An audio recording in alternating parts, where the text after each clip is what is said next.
Halo semuanya, kami dari kelompok 4 akan mempresentasikan materi makroekonomi mengenai unemployment atau pengangguran. Adapun pada kesempatan kali ini, kelompok kami akan membawakan 5 pokok bahasan utama mengenai unemployment atau pengangguran. Bahasan yang pertama adalah kehilangan pekerjaan, pencarian pekerjaan, dan tingkat pengangguran alami. Untuk bahasan kedua ada pencarian kerja dan pengangguran friksional. Untuk yang ketiga ada kekakuan upah minimum dan pengangguran struktural. Yang keempat ada pasar tenaga kerja di Amerika Serikat. Dan bahasan kelima adalah pasar tenaga kerja di Eropa. Nah, untuk presentasi kali ini dibawakan oleh tiga orang anggota. Yang pertama ada VB Setianingrum, Henok Melkisedek, dan juga Jeremy Arya Putra.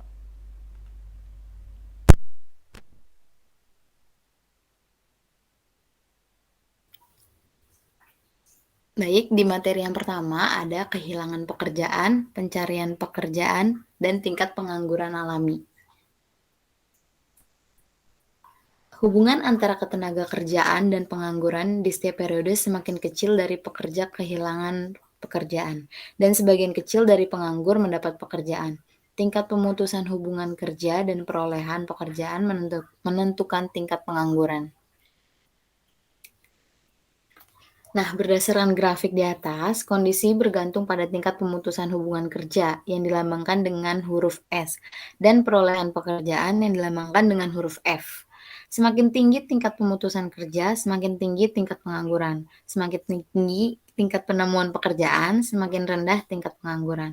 Untuk menurunkan pengangguran alami, harus mengurangi tingkat pemutusan hubungan kerja atau meningkatkan tingkat perolehan pekerjaan. Demikian pula setiap kebijakan yang mempengaruhi tingkat pemutusan hubungan kerja atau perolehan pekerjaan juga mengubah tingkat pengangguran alamiah.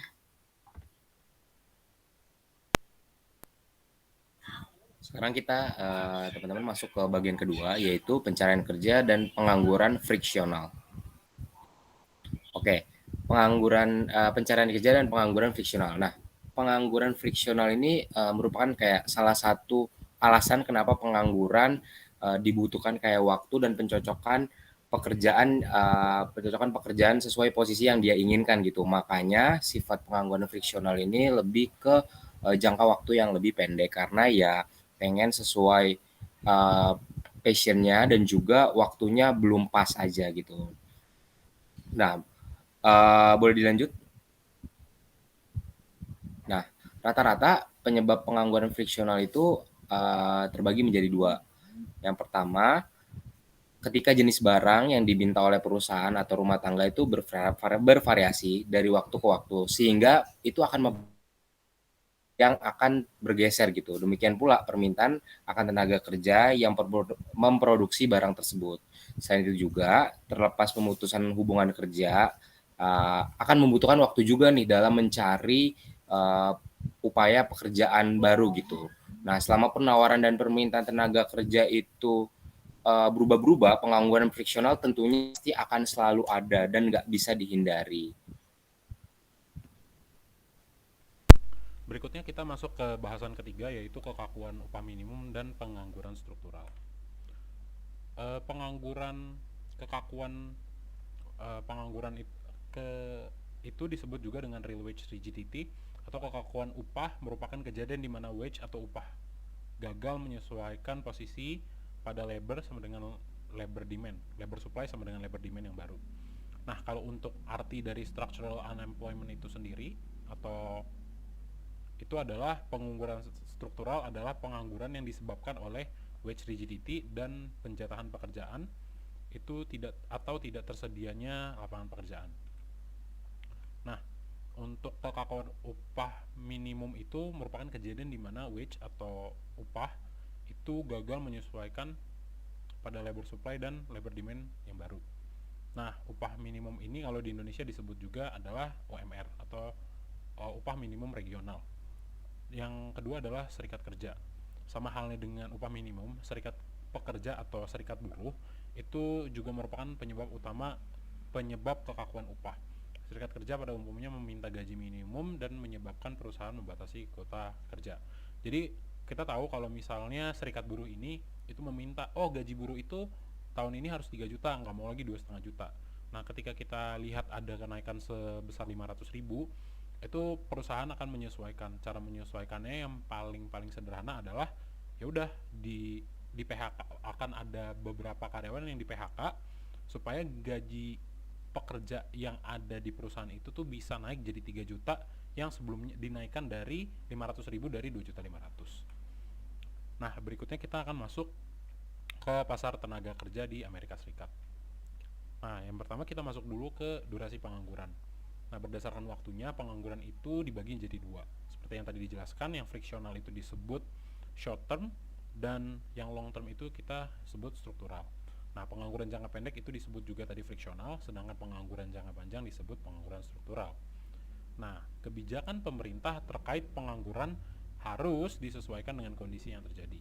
Entah itu mengatasi pengangguran struktural dengan membuka lapangan kerja baru, atau dengan membuat platform seperti LinkedIn untuk mengatasi pengangguran jangka pendek. Nah, berikut ini adalah tabel demografinya di Amerika Serikat. Kita membahas tentang penganggurannya.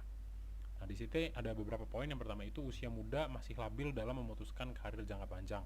Nah, terlihat di umur 16-19 tahun itu angka penganggurannya untuk orang Amerika yang berkulit putih itu di atas 12%, dan juga yang berkulit hitam itu di atas 25%. Nah, karena mereka masih labil, kebanyakan orang yang di umur 16-19 tahun itu biasanya mencari pekerjaan itu berpindah-pindah karena mereka pengen mencari istilahnya passionnya mereka tuh di mana. Nah, yang kedua itu sulitnya bersaing dan dalam mendapatkan pekerjaan itu untuk di usia muda. Jadi selain mereka labil, mereka juga sulit bersaing dengan orang-orang yang istilahnya udah S1 atau udah punya keterampilan khusus. Dan yang ketiga, adanya kemungkinan diskriminasi terhadap orang berkulit hitam.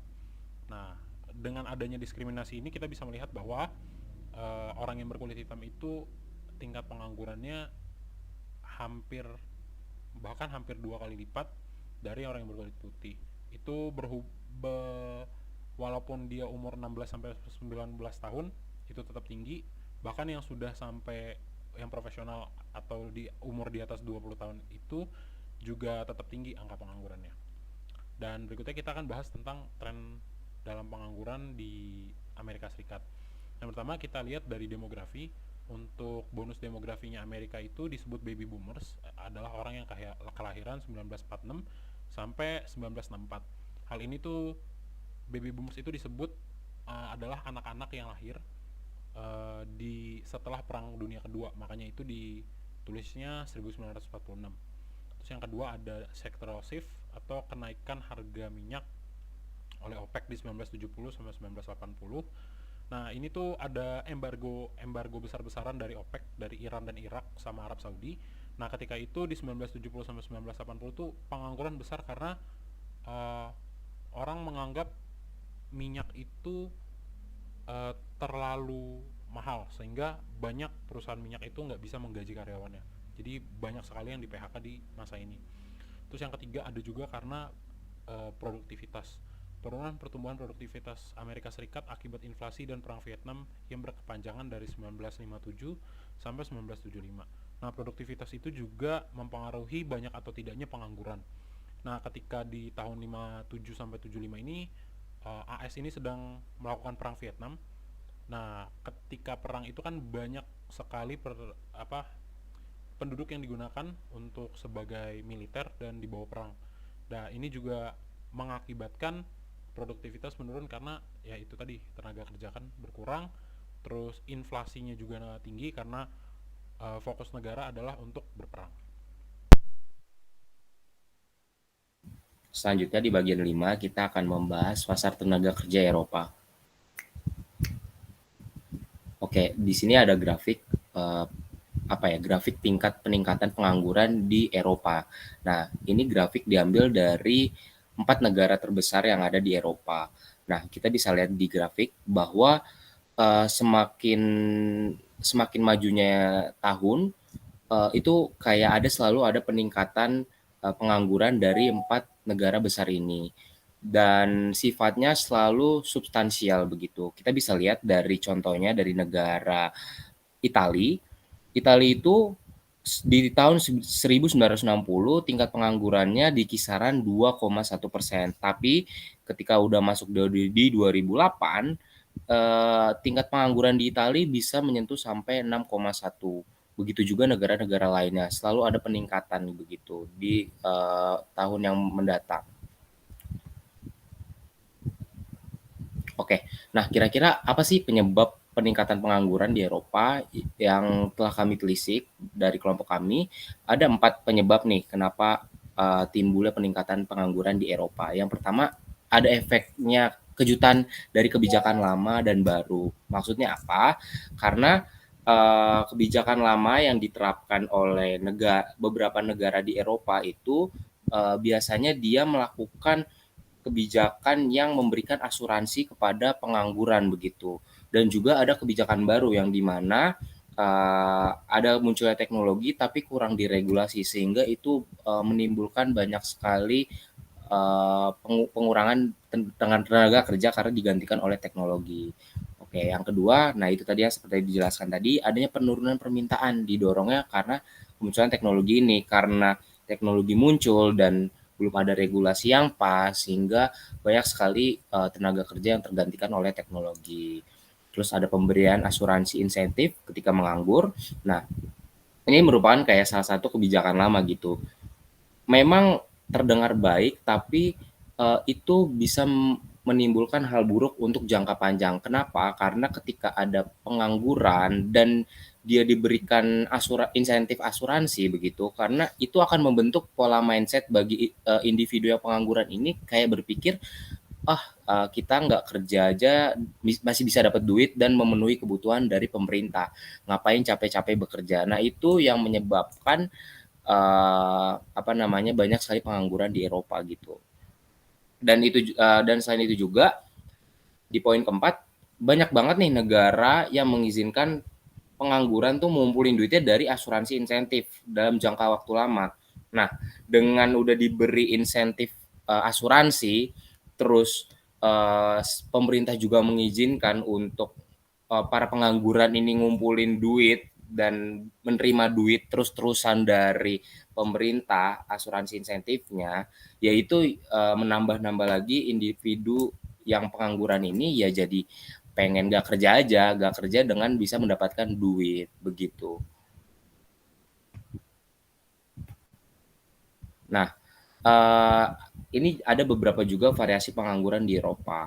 Yang pertama, tingkat pengangguran jangka pendek, yang biasanya itu pengangguran ini terjadi karena tingkat angkatan kerja yang baru lulus kuliah ataupun menentukan posisi yang pas untuk dirinya begitu. Biasanya bisa disebut pengangguran jangka pendek kalau dia itu menganggur kurang dari 1 tahun. Nah, terus ada juga tingkat pengangguran jangka panjang yang biasanya ini pengangguran yang jangka waktunya tuh lebih dari 1 tahun begitu. Nah, yang menjadi parah ketika tingkat pengangguran jangka panjangnya ini menjadi banyak sehingga muncullah tingkat pengangguran nasional. Nah, pengangguran nasional ini menjadi kayak gabungan dari tingkat pengangguran jangka panjang yang terus-menerus sehingga jadilah kayak agregat pengangguran di suatu negara tersebut.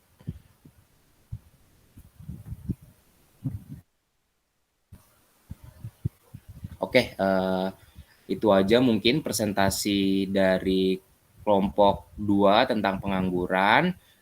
Mohon maaf apabila ada kesalahan kata dari kami setiap anggota. Sekian, terima kasih.